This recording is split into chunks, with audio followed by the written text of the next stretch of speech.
بسم الله الرحمن الرحيم يسبح لله ما في السماوات وما في الأرض الملك القدوس العزيز الحكيم هو الذي بعث في الأميين رسولا منهم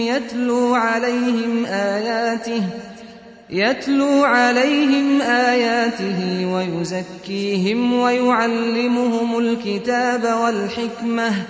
وإن كانوا من قبل لفي ضلال مبين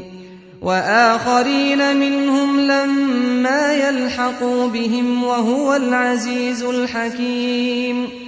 ذلك فضل الله يؤتيه من يشاء والله ذو الفضل العظيم مثل الذين حملوا التوراة ثم لم يحملوها كمثل الحمار يحمل أسفارا بئس مثل القوم الذين كذبوا بآيات الله والله لا يهدي القوم الظالمين قل يا أيها الذين هادوا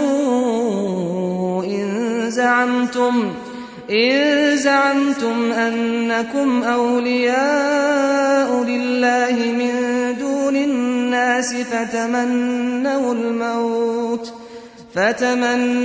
الموت إن كنتم صادقين ولا يتمنونه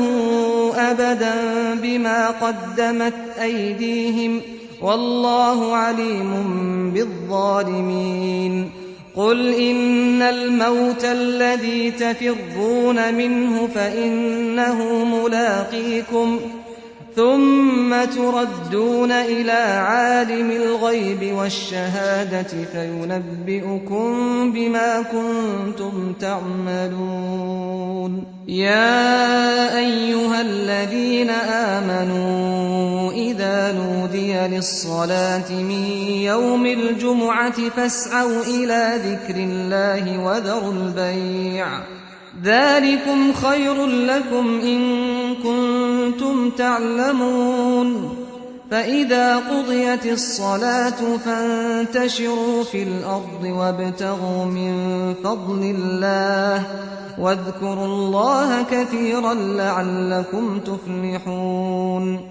وإذا رأوا تجارة أو لهوا انفضوا إليها وتركوك قائما قل ما عند الله خير من اللهو ومن التجارة والله خير الرازقين